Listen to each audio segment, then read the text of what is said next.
right, 99.9 Punk World Radio FM. You already know what time it is. And right here, this is episode 19 of Elite Wrestle Talk. And all this week here on 99.9 Punk World Radio FM, Ottawa, Ontario's own Acclaim Pro Wrestling is going to be taking over our airwaves, promoting their up-and-coming event, Nightmare on Waverly Place. But the first interview, we have a phenomenal in-ring performer. We got Dexter Doom of Project 8100 that's going to be part of NBA this Saturday night. How are you doing tonight there, Dexter? I'm doing very well. How are you, sir? Oh man, best I can possibly be. Just really excited to chat with you here tonight. I had the opportunity to see you in the ring at C4 and of course Acclaim Pro Wrestling a few months back, and I have to say you kick absolute ass in that ring, so I'm super excited to see you whoop more ass this week. Excellent. Great things to say. This interview is going so well so far. Hey, well, it just started, so we'll see if we can keep the momentum up. But I got to take you back to the beginning of your career, man, where August 18th of 2019, you actually started your in-ring career. I got to ask, man, what ultimately inspired you to pursue a career within the wrestling industry? What ultimately sparked that passion, man? Wow, that is a great question. It's a little bit of an interesting story, actually. So, yes, you're correct. That's when it started. It started a little bit before then. I grew up just the same as everyone else, massive wrestling fan. Early 2010s, I started getting into independent wrestling. It didn't really trigger my brain to be like, oh, I can do this. I went to an independent show in Toronto to see one Malachi Black, currently, or at the time was Tommy Yen, right before he went off to NXT. I went to that show specifically going to see him. I even wore a Converge Jane Doe t-shirt to try and catch his eye and his attention. And then lo and behold, it actually kind of worked. He had at the end of his match, he had this big speech and he pointed out in the crowd, said this line like, where I'm from, a dirty hardcore scene where guys like you and I come from. And he pointed right at me, looked me dead straight in the eyes, and like every hair on my body stood up. And from that moment, I drove my buddies home and I was just like, I got to pass this on to someone else. I have to become a wrestler. I'm becoming a wrestler. I don't know how I'm going to do it, but I'm going to do it. From there on, I continued on. I left. I was currently living in Barrie at the time, and I left and I moved back to the Ottawa area. I started going to the local shows, trying to figure out how am I going to become a wrestler. I ran into one Cecil Nix actually at a Every Time I Die concert at Brass Monkey. And I inquired about him about the wrestling school he went to, and he said, no, wait. Evil Uno and Stu Grayson have something in the works, so just wait. So then after that, every C4, I would see Stu Grayson at the merchandise table and be like, hey, Stu, what about this school? What's going on? And then eventually they opened up their school, and that was in early 2019, so like January 2019 they started, and that's when I started training. So yeah, that's kind of how it came all about for like me wanting to become a wrestler and like the whole starting the training process. And I was their very first graduate. And speaking of that, because obviously, as you just mentioned, you had the opportunity to train alongside AEW's own Evil Uno and Stu Grayson. I have to ask, what was it like just being in the ring, like just training with two in-ring veterans like that, man? Because as we all know, Evil Uno is very active on All Elite Wrestling. Stu Grayson, he was in AEW as well. You have two of the best that were training you, man. So you can really tell that these individuals trained you when you actually watch a Dexter Doom match. Oh, 100%. Absolutely amazing. I couldn't ask for any better trainers. And they both come with two different aspects. Like Evil Uno is very good in the character, the kind of like a lot of the psychology is kind of where he leans more towards. Stu Grayson is probably the most athletically gifted human being I've ever met in my life. If anyone is able to check out MLP, where he was Maple Leaf Wrestling just the other night, amazing matches there. He's going to show the world exactly how good he actually is. With Stu, like learning the moves and whatnot, it was very good. But it wasn't just, and so like they were my main trainers. Probably a little more Evil Uno than him. But then you can also slide in a few other people like Cecil Nix, Michael Von Payton, the original MVP, James Stone, even Chaz Lovely, the promoter of of Acclaim Pro Wrestling. They all had like a little bit of a hand in training me as well, but definitely mainly Evil Uno and Stu Grayson. And it's absolutely amazing. It's crazy. And like they were just getting signed right around that time that I started, so it was pretty cool to see all of that come about. But like their level of detail and the little things, everyone says, "Oh, the little things is what makes a good match great," and for all of us that I train with them, that's how we're getting to that point because they taught us those little things. They point out those little things, so it's invaluable. Like if anyone within this region is looking to train, contact the Keep on various social medias and whatnot. Like you won't regret it, and you're going to have the best trainers in the entire area for sure. I used to say like the Keep is the best kept secret in pro wrestling, and like I think more people need to come here and train. I know of other people from other schools. They come to the Keep every once in a while for a drop in, just get trained by other people. But yeah, the level of professionalism, the skill level, it's like we're training with world class wrestlers, bar none. Like it's absolutely amazing. I love it.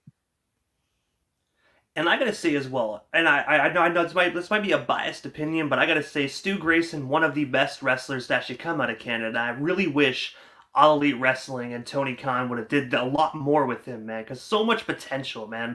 I feel like they really dropped the ball with Stu, because I really feel if they would have gave Stu a nice top spot, he really could have ran with it, man. I'm not saying this because Stu Grayson's going to be wrestling this weekend at Acclaim, but I have to say, man, just honest opinion, when I saw that he got released, I was like, that's bullshit. They didn't even give that man a chance. Hey, I am right there with you. You put him in the ring with any top wrestler in the world, he's going to keep up. It's oh yeah, with it, no problem. He's a machine of machines. Like it's insane. And like, you know what? Their loss might be someone else's gain because Stu Grayson this is probably the hungriest I've seen him. So like he had some like small injuries. They're all recovered. He's like 100%. He's raring to go. And I think 2025 is going to be a huge year for Stu. It's going to be the come out year for Stu. And people are going to really see the skill level that this man has and his abilities in the ring. And like Maple Leaf Pro Wrestling, like I mentioned earlier, has given him a chance. So if you're able to see that show, you will see a sample. Even if you see the clip of him that I saw posted today of what he just did in the ring, it's like, yeah, this guy's smooth as silk. He can do anything. At the Keep, we have this thing we can say, "Don't think, just Stu." And that's just kind of like the motto. And like, yeah, I'm right there with you. And I'll screw it. I'll say I am very biased because he's my friend too, and like I want to see him succeed. And I think the world needs to see a Stu Grayson rising up the top of the rankings of the wrestling world, and then everyone's gonna know. Hey man, just get yourself one of those bracelets, WWSD. What would Stu do? Kind of like in Ready to Rumble, what they did with Jimmy King. Yeah, no, exactly. WWSD. What would Stu do? No, but actually, the usual answer to that question is just do it. He literally took how he taught me how to do a moonsault. I was like, Stu, I want to learn how to do a moonsault. And he's like, okay, go to the top rope and do a backflip. I was like, are you sure? He's like, no, you can do it. We'll put the crash pad down. We'll be here to guide you if you need to, but you just go up there and do a backflip. And then lo and behold, within 30 seconds, I was doing moonsaults. And before we move off the topic of just training with these two fine, legendary individuals, I have to ask, because obviously this was, right before COVID. Now it's 2024. You've been having match after match in many different amazing promotions. What is like one thing that you learned from these two individuals that you still implement today in your in-ring competition? Oh, that is a very good question. To be honest, like I kind of, how like sometimes performers, they're doing someone else when they're on stage. I kind of take an amalgamation of the two of them and I kind of do them. But that probably the biggest thing is like the pacing, taking your time, being in the moment is probably like the biggest thing that I've taken from them that I always instill is like, I can hear their voices in my head say, slow down. Moments that I feel like I'm going too fast. So that's probably the biggest one for sure. And also, November 12th of 2021, you actually ventured across the border where you actually teamed with Carlos Romo to take on Puff and Vince Valor at Wrestling in the USA show that took place at the Buffalo Riverworks Arena. I was wondering, what was it like actually venturing across the border to wrestle for this promotion? And also, would you actually consider wrestling in the United States again? I'll answer the second question first. Of course, I would love to. I'm actually I was at Wrestle last year. I'm actually going back down um, for that similar show. Like it's the Better Lovers Christmas show. They're doing wrestling again this year. I'm probably going to be going down and doing that. As for that first half of that question, like that match was absolutely amazing. Like that show's my WrestleMania. I went to that the season as a fan right before training, and I told myself watching the wrestling, like I'm gonna wrestle here one day.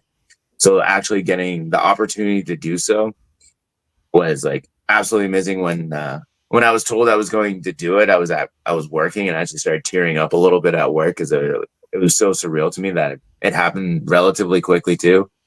Um, Definitely with that COVID issue going on, maybe not as quick as it could have been, but regardless, it was definitely something that was like amazing, and going down to the States is great. And 100% for sure, do I want to go down to the States? My tag team partner, Haddy, has been venturing down. So we're going to definitely in 2025, definitely try to push it a little bit more for both of us to go down together. And get a few more bookings down there because we got to expand. Like if you're in the wrestling business and you're kind of staying stagnant in your local area, like for some people that's fine. For me, it's not. I want to keep expanding. I got into this a little bit later in the game than most people, so I understand my time is probably not as long as others. So definitely getting out there, getting as many people to see me, because you never know. You never know who's watching. You never know who's going to see you. So you got to get yourself in front of as many eyes, and especially down in the States, it's just doing a disservice to you if you don't. And when you said you actually wrestled this match during COVID, I have to ask, what was it like actually being an in-ring competitor during COVID, man? Because honestly, as a wrestling fan, being there in the stands, it absolutely sucked. So I could only imagine what it was actually like for individuals like yourself with the locker room aspect. Like, what changes were really made to the backstage area. Well, so sorry, I didn't want to mislead that was actually happening during. I guess it was after the first big lockdown, right before the last one. So it was kind of in that weird gray area of like everything was fine. Um, so in that case, for that back room, locker room, it was kind of very similar to the usual, but mostly during COVID. Like I literally got my career just started. I think I had 6 matches, and then like lockdown happened, so there was nothing for like a year. And I kind of lost like an entire year of wrestling at shows. There were a few shows of people doing it. Like I know they had like no fan shows in a few places. When things started slowly opening up, a lot of promotions didn't open up right away either. So it was still kind of hard getting those bookings. So it's nice to see now that it's kind of like gone back rolling a bit more, a lot more consistent, a lot more promotions. Everyone is running for sure now. But in those early goings of COVID, oh, it was terrible. Like I had to go through basic training again because so much time elapsed and I was so brand new that like I needed to develop the skills. And personally for myself as well, I want to ensure that 1, I'm a safe worker, and 2, that the moves look good and I can perform. So before I really got rocking and rolling again on taking a lot of bookings, I did a bunch of essentially going back through basic training with Cecil Nix, teaching me everything once again from start to finish, which definitely was very beneficial once everything did get going, because people knew that I was already like ready to go. You can say I was in mid-season form in preseason when the doors finally opened after all the lockdowns and whatnot. So it was very beneficial. But yeah, like that was a very strange time, very hard to do. Not many shows, locker rooms kind of spread out type deal. And like, yeah, I'm glad it's over. That's the big thing. I'm very glad it's over. And also, as you mentioned as well, your tag team partner of Project 8100 is actually Haddy. I was wondering, what is the story actually behind this tag team? How did you and Haddy actually come together to form this phenomenal duo? So for the people that don't know Haddy, you're gonna meet him later on this week. And you'll probably hear a similar story from him. He's one of the trainees from the Keep. We were put in a dark match at Summit Duluth back in the summer, I want to say, of 2022, I think. Something like that. Maybe 2023, probably along those lines. So we had one. We're very similar. Like, we both take wrestling very seriously. We both train very hard. We both enjoy Brazilian Jiu-Jitsu. He's a purple belt. I'm a blue belt. So we had a lot of commonalities when it came to wrestling and other interests. So we did that one dark match, and it was like, oh, it was kind of fun. And then C4 actually put us together in a dark match, and we tagged there in their October show. Yeah, I want to say about a year ago. And then from there, the promoter of C4 is like, oh, you guys kind of have a thing. And then we just kind of looked at each other like, this was fun. Like, let's just see what happens. Let's just start tagging. Like I'm all for it. I love tag team wrestling as a kid. It tells a different story. There's certainly a lack of tag teams as well, like official tag teams as well. So that kind of like boasted in our favor, because as we're both thinking we're young, hungry wrestlers in the terms of the wrestling world, that and we want to get booked. So like, if people are looking for a tag team, there's tons of singles wrestlers, but not a lot of tag teams. So maybe that will help open the door as well. And then just that kind of like instant chemistry with each other. We both kind of clicked, and it's been clicking ever since. And that's kind of, that's how we came about as Project 8100.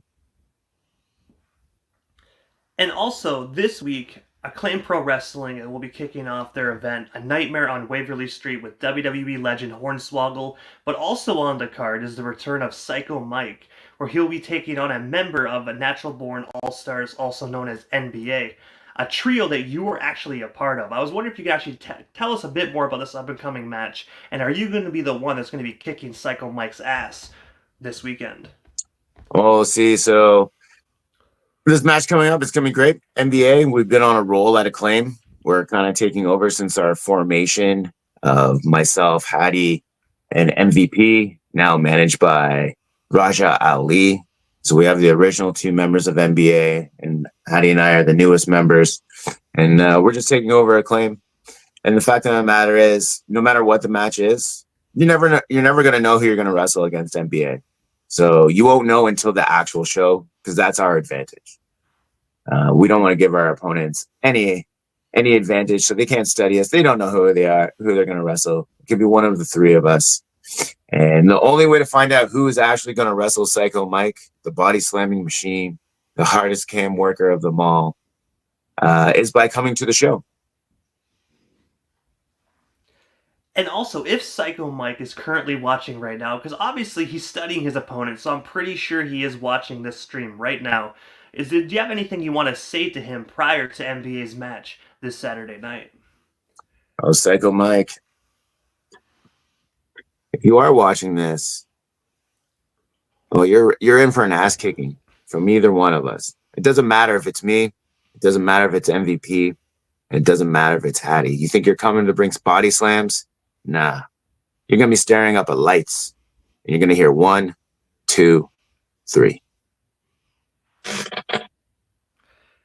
Short, sweet, to the point, but it definitely sounds like that is definitely going to be something that is going to be happening this weekend. I can see it happening, man. You know, like 3 against 1. I mean, the odds aren't really in his favor. No, exactly, and that's the way we like it. We've stacked the odds in our favor. That's why Acclaim is ours. No one's going to take it from us, and it's only a matter of time that we're all wearing gold. And normally my question would be, how can we actually snag ourselves some tickets? But I actually noticed on the Facebook and Instagram that it literally actually says there is 0 tickets available. So if you do want a chance at seeing this show live, you might want to stand outside and hope someone is scalping some tickets. It sounds very bad to say, but that's the only way you could see it. That is correct. Acclaim Pro Wrestling is one of the hottest tickets in town. You could come by and see if something pops up. You never know the day of the show. You can always send a message to the various Acclaim Pro Wrestling's social medias or sending them an email. I believe it's acclaimprowrestling@hotmail.com the day of the show to see if any tickets did open up. But you are correct, sir. This show is sold out well before the show actually is happening, which is great. This is not an uncommon thing with Acclaim Pro Wrestling, a sellout. So if you ever do want to come and venture to the show, which I highly recommend, you're going to see me kicking butt, doing exactly what I was put on this earth to do every time at Acclaim Pro Wrestling. It is well worth the price of admission. And then once you're in there, you can pick up one of these, the brand new Dark Horse Dexter Doom t-shirts that will be at the merch table as well with all my various other pieces of merchandise. It's the best show in town, by hands down. It's so much fun. It's such a great time. The fans are great. The atmosphere is great. And hey, if you're a fan of beer, they got cheap beer there too. It's a rowdy fun time. Especially this Halloween show is always a great time. I actually went this past summer, like I told you before we went live, and I will say it was a sold-out crowd, phenomenal show, and I will say they definitely keep the beer cold, and the beer definitely flows like water at Acclaim Pro Wrestling. I know, because I had a few too many beers, man. You know what I mean? A few too many beers. So, but I definitely had a great time. So you can't go wrong with Acclaim Pro Wrestling. Awesome. But before we actually part ways tonight, Dexter, I gotta ask, man, how do we follow you across all social media platforms? Because I do know, obviously, you're going to be at Acclaim Pro Wrestling, doing your thing, but also you wrestle in other various promotions as well. And people that come out, they might just become a fan of Dexter Doom. And of course, how do they follow you? That way they can make sure they can come to other promotions as well to see you kicking ass and doing what you do best. Oh, 100%. As you can see there on the screen, and if you are just listening, it is at DH Dexter Doom across all social media platforms. I'll tell you right now, I'm probably the most active on Instagram and Twitter. That's where you'll find all of my information about upcoming shows, awesome clips of me, future pieces of merchandise, and everything Dexter Doom related. And I gotta say, Dexter, first and foremost, thank you so much for a bit of your time. It was such an honor speaking with you, and I should definitely see you in a couple days whooping that ass, man. Psycho Mike, I am definitely sorry for what is in store for you, but, you know, you're gonna learn, and you're gonna learn from MBA, and that's coming up this week. 100%. It was my pleasure being on the show. I look forward to seeing you in person this coming Saturday, and we can talk it up a little more. We can get into a little more punk rock aspect of my life, because that's also a pretty interesting tale, and finding out punk rock and wrestling are pretty much two parallel things running concurrent. But that's for another conversation with you, my friend. Hey, definitely, Dexter. Sounds great. I definitely will look for you in the crowd this Saturday night, man. Thank you so much. We definitely should talk again here soon. Awesome. For sure. Anytime.